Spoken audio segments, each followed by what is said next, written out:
Gracias por continuar con nosotros en Primer Plano. Nos acompaña el doctor Marino del Cervier. No necesita mucha presentación porque todo el mundo sabe su extraordinaria carrera como jurista. Entonces no habíamos analizado como abogado cada uno, porque él conoce el pedigrí de los abogados de las últimas generaciones y de la pasada. Gracias por acompañarnos. Gracias a ustedes por este momento tan bueno entonces, y oportuno. Y Y la la Constitución. muchas cosas. Aquí no hay combinación. Tengo que venir con la ley en la mano. Previno con su constitución. Viene con la trajo Constitución, Varios etcétera. libros ahí. En términos general, ¿qué le parece a usted la conformación de la Suprema, La nueva Suprema. la nueva Suprema Corte de Justicia? Es una buena conformación de la Suprema Corte de Justicia. Y yo traje una frase de Portaliz que le escribí en grande. Es útil conservar lo que no es necesario destruir. La Suprema retuvo 3 jueces, el presidente de la Cámara Civil, el presidente de la Cámara de Tierra y Administrativa y ascendió, me imagino ahora, a Fran Soto como presidente de la Cámara Penal. En ese sentido, que fue el secretario del Consejo Nacional de la Magistratura. En ese sentido, yo entiendo que se preservó de la Suprema parte de lo que es, diríamos, la memoria de la Suprema en términos de cada una de las cámaras existentes en la misma. Y luego, la integración de los nuevos jueces ha sido formidable porque son jueces en ejercicio y algunos, que en este caso, por ejemplo, te traje el libro de Napoleón Esteve Lavandier, que no es un juez de la carrera, pero que estuvo ligado a la Suprema Corte de Justicia, porque recuerdo en mi ejercicio que estuvo en la Cámara Civil en la época de Rafael Luciano Pichardo. Sí, fue asistente Incluso, de Luciano Pichardo. Claro. Y ahí vieron una añadidura. Incluso te digo, porque encontrando aquí el libro de él, vi el introito, el preámbulo del libro, la dedicación del magistrado Rafael Luciano Pichardo, que fue uno de los jueces más eruditos en la última generación en términos de aporte al tribunal. Y como ustedes me iban a preguntar algo, me voy a hacer dueño de algunas de sus ideas. La Corte Suprema, aunque no juzga el litigio, juzga otra cosa, la actividad del juez, que es la materia de su competencia. Con lo cual evidencia que es una jurisdicción positiva en lo que atañe a su objeto. La Suprema Corte de Justicia, como está establecido aquí en los artículos 149 y siguientes del Poder Judicial, y en especial el artículo 152, tiene sus propias atribuciones. Y en las mismas, independientemente de para ser juez, que tú tienes que tener 12 años de ejercicio, etcétera, etcétera, 35 años, ser licenciado en Derecho, etcétera, las atribuciones de la Suprema están íntimamente ligada a un aspecto muy esencial.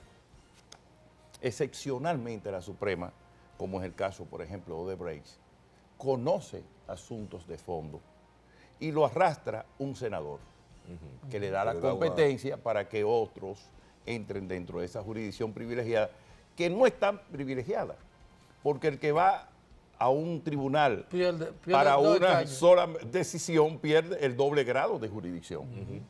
En este caso.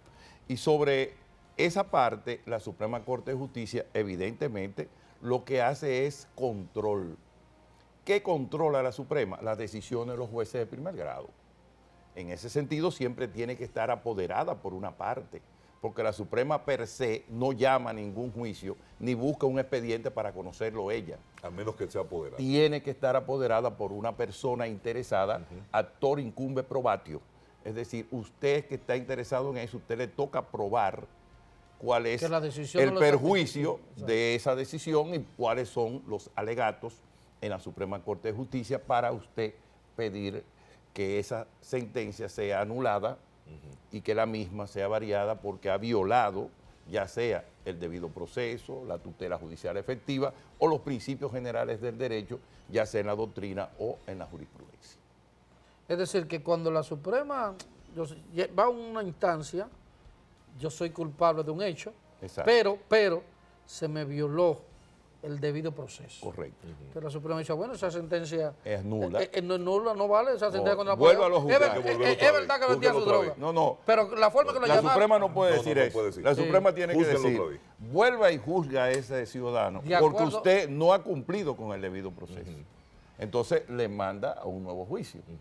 Anula la decisión porque usted fue atropellado, usted no le permitieron el derecho de defensa, no le dieron a conocer las pruebas, no le hicieron contradictorias las pruebas, no le permitieron defenderse. Eso en materia penal, pero también en materia administrativa. Un funcionario, que son aquí muy arrogantes, por cierto, los funcionarios públicos, que se creen dueños del negocio. Esa herencia del Trujillato. Sí. No lo atienden, usted va y pide una información en el tribunal en un aspecto administrativo y le dice el funcionario de renta o lo que sea, no lo puede atender, usted tiene una instancia. Usted tiene 15 días para recurrir ante el superior jerárquico administrativo. Y si este no le hace caso, usted recurre al Tribunal Contencioso Administrativo. Y si usted no está de acuerdo con el Tribunal Contencioso Administrativo, recurre ante la Suprema Corte de Justicia como tribunal de alzada. ¿Cómo cambia la Suprema Corte de Justicia y el perfil de la justicia dominicana a la conformación de esta nueva Suprema? Con un presidente que fue muy criticado por su vinculación política al partido de gobierno, pero que nadie ha podido restarle calidad profesional, ni en su trayectoria. Bueno, eso pasó con Mariano Germán, que estaba ligado al PLD también cuando fue designado. Y tal vez lo que tiene una lectura esta elección de nuevos jueces. El juez Henry Molina, heredando diríamos, el buen nombre de su padre, tiene un gran compromiso social y ético frente a la sociedad dominicana. Porque para nadie es un secreto que su papá fue un hombre que acumuló méritos en nuestra sociedad defendiendo los valores éticos de los trabajadores, postulando en favor del servicio social, del salario digno y sobre todo de los pactos colectivos en los cuales participó y tuvo una gran influencia. Amén de ser un hombre de una conducta social cristiana muy conocida y altamente valorada. Ahora, él tiene también la nombradía de provenir de la oficina Pellerano y Herrera. Y desde ese cubículo es catapultado a la Escuela Nacional de la Magistratura, que es una creación de la Constitución del 2010, y a su vez hizo el entrenamiento y el conocimiento de muchos de los que hoy son jueces, que quizá pasaron por sus manos desde el punto de vista de la enseñanza y desde el punto de vista académico. Por tanto, tiene un acceso enorme al concepto de la justicia. Pero no a la justicia propiamente de dar decisiones, pero sí a la justicia de conocer quiénes son los que administran los tribunales. Lo que pasa es que en la Suprema Corte de Justicia hay, además de esa circunstancia de fallar, cosas que son administrativas y que están previstas en la misma ley y que no son un invento.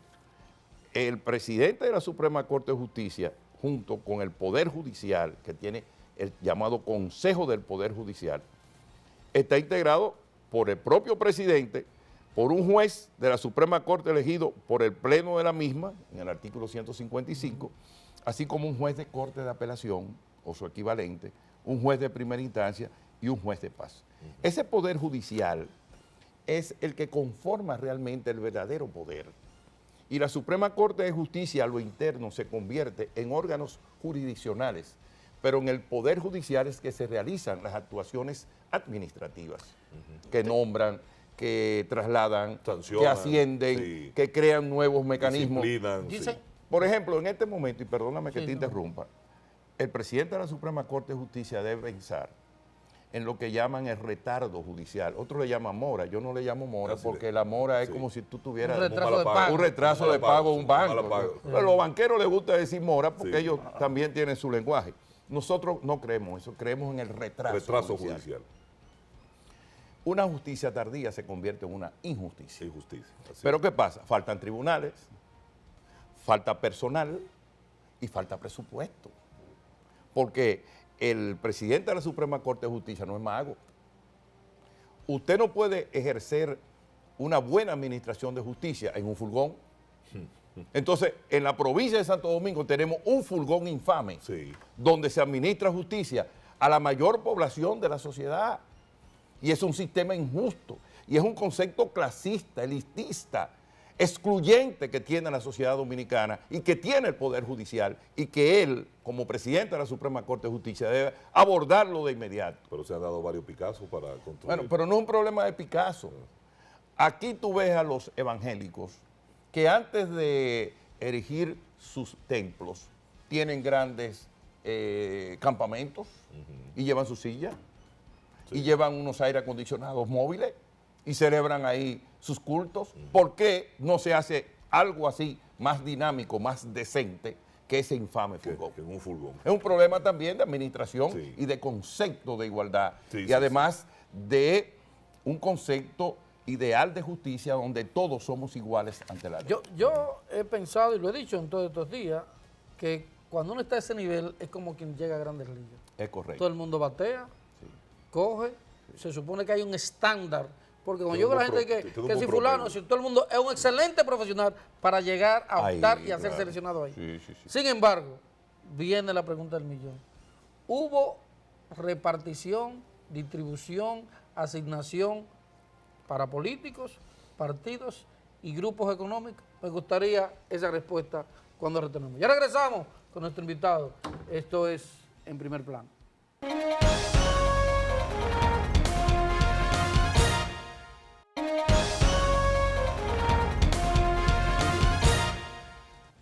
Gracias por continuar con nosotros en Primer Plano. Oye, nos tienen el reloj encima. Oye, pero... Cuéntame de la distribución de esos jueces. Yo pienso que, no sé cuándo tú podrás volver para que toquemos más sobre eso, pero rápidamente. Bueno, lo que pasa es lo siguiente. Por ejemplo, el que usted me estaba enseñando Napoleón a mi tocayo. Sí, Napoleón Esteves. Él tenía un vínculo con el PRD viejo. Yo no sé si cruzó para el CPRM. Pero no, pero lo que le estoy diciendo, eso es verdad. Así como Henry Molina tiene su vínculo al PLD, claro, era del PRD. Claro, digo claro. yo. Y evidentemente que, por ejemplo, tú pudieras determinar otros jueces. Ajá. Pero si tú te pones a ver la exposición que hizo el magistrado Francisco Jerez y la rendición de cuentas que hizo de los asuntos civiles y cuánto falló, cuánto quedan pendientes, etcétera. Cuando tú ves ese tipo de ejercicio, tú dices, no, pero ven acá, ese hombre no puede ir ahí. Claro. Porque hay una garantía. ¿Y qué es lo que se busca en la justicia? La necesidad de seguridad jurídica y la necesidad de que se haga justicia. Impartición de justicia. De que se haga una justicia donde el interés superior de los demás esté por encima del interés particular de los demás. Donde el interés colectivo predomine por encima del interés particular. Lo que pasa es que los jueces de la Suprema no tienen facultad para hacer reglas ni para dar resoluciones. Es una pena que Mariano, cuando llegó a la Suprema, lo primero que debió abrogar fueron todas las resoluciones que dio el ex magistrado Suberoiza, porque la Suprema Corte de Justicia no está para dar reglas generales, es para fallar en base a casos particulares. Pero eso lo dejaron ahí. Espero que este lo tome en cuenta y elimine todos esos sainetes que son contrarios al debido proceso y la tutela judicial efectiva. Y lo otro es que el ideal de justicia es que el ser humano, cuando vaya ante un juez, pueda ser provisto de una decisión justa y conforme a derecho. Bueno, yo creo que tenemos que hacer un compromiso con Marino. Porque, claro, y vamos a tomar un programa para que ese tipo de elementos y de cosas que el tiempo aquí no nos da. Entonces, para que el próximo lunes vamos a hacer compromiso en el aire. Fijo en el aire. No, yo vuelvo el próximo lunes. Sí, vamos arriba. Listo, está bien. A ustedes gracias por habernos acompañado en Primer Plano. Mañana nos encontramos este mismo canal a esta misma hora.